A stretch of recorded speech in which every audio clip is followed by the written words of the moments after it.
গ্রাম্য এক ব্যক্তি গ্রাম থেকে আসছে আল্লাহ রসুলের দরবারে, মদিনায় আসছে। আসার পরে বলতেছে, মুহাম্মদ তুমি আমাকে গান শোনাও। কি শোনাও? গান শোনাও।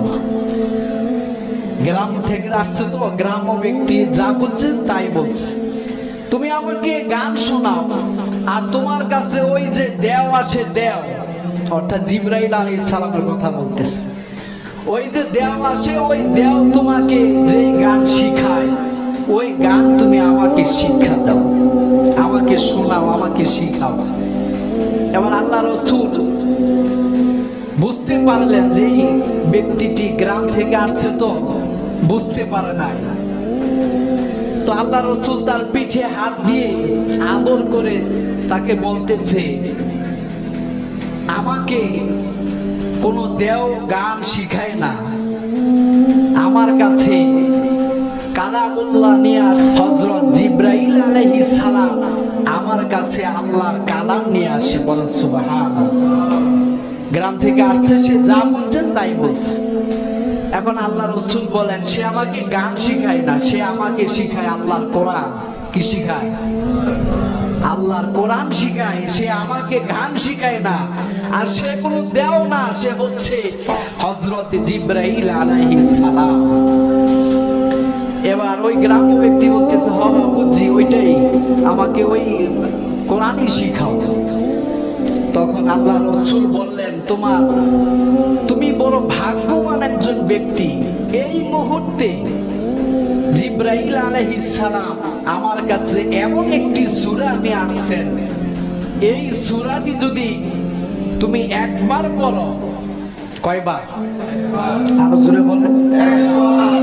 আল্লাহ রাসূল গ্রাম্য ব্যক্তিকে বলতেছে, তুমি বড় ভাগ্যবান ব্যক্তি, তোমার কপাল বড় ভালো।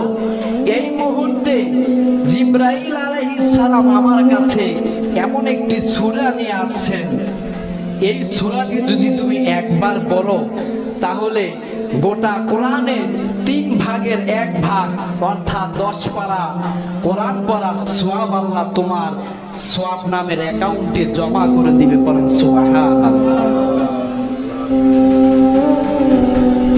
আল্লাহ রাসূল গ্রাম্য ব্যক্তিকে বলেন, তুমি যদি একবার এই সূরা পাঠ করো, একবার এই সূরা পড়ো, তাহলে আল্লাহ রাব্বুল আলামিন 10 পারা কোরআন, 10 পারা কোরআন শরীফ পড়ার সওয়াব আল্লাহ তোমার আমলনামায় দান করবে।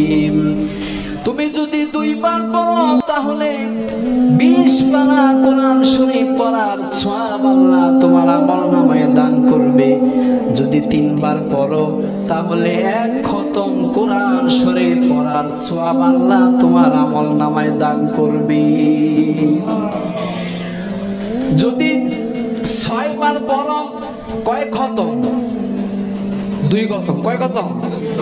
আল্লাহ রাসূল গ্রাম্য ব্যক্তিকে বলতেছে, তুমি যদি 2 বার 6 বার এই সূরা ইখলাস পাঠ করো, তাহলে 2 খতম কোরআন শরীফ পাঠ করার সওয়াব আল্লাহ তোমার আমলনামায় দান করবে। যদি 9 বার পড়তে পারো, তাহলে আল্লাহ রাব্বুল আলামিন 3 খতম কোরআন পড়ার সওয়াব তোমার আমলনামায় দান করবে। আর জোরে বলে সুবহানাল্লাহ। আর যদি 10 বার পড়তে পারো, কয়বার? আল্লাহ রাসূল গ্রাম্য ব্যক্তিকে হাদিস শোনায়। আল্লাহ রাসূল বলেন, মান ক্বারা সূরাতাল ইখলাস 10 মাররাত বানাল্লাহু লাহু বাইতান ফিল জান্নাহ। যদি 3 বার পড়ো 1 খতম, যদি 6 বার পড়ো 2 খতম, যদি 9 বার পড়ো 3 খতম কোরআন শরীফ পড়ার সওয়াব আল্লাহ তোমার আমলনামায় দান করবে। আর যদি 10 বার পড়ো, তাহলে জান্নাতে তোমার জন্য আল্লাহ একটা ঘর নির্মাণ করবে। আমল করতে রাজি আছেন সবাই ইনশাআল্লাহ? আর কিন্তু আলোচনা হবে না, আজকের জুমায় সূরা ইখলাসের আলোচনা শেষ হয়ে যাবে। এজন্য প্রতি জুমায় যে আমলগুলো বলা হয় করবেন তো ইনশাআল্লাহ? গ্রাম্য খুশি, বলতেছে ও আল্লাহ নবী, হে মুহাম্মদ, আব্দুল্লাহর ছেলে মুহাম্মদ, তুমি কি বলো? সূরা ইখলাস যদি 3 বার আমি পড়ি, বেশি সময় আমার লাগবে না। এবার যখন গ্রাম্য ব্যক্তি বলতেছে যে এই 3 বার যদি পড়ি তাহলে গোটা কোরআন পড়ার সওয়াব আল্লাহ আমার আমলনামায় দান করবে। এবার গ্রাম্য ব্যক্তি বড় খুশি হয়ে তাকবীর দিচ্ছে। কি দিচ্ছে? তাকবীর।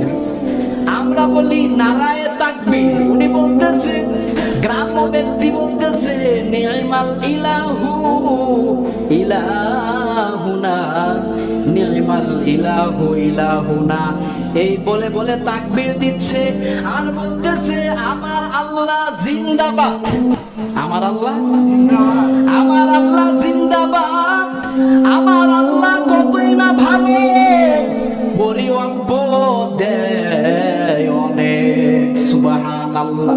গ্রাম্য ব্যক্তি, তার ভিতরে সরল সোজা, কোনো শয়তানি নাই, বলে সরল মনে বলতেছে আমার আল্লাহ কত ভালো, আমার আল্লাহ কত ভালো, বড়ি অল্প দেয় অনেক। সুবহানাল্লাহ।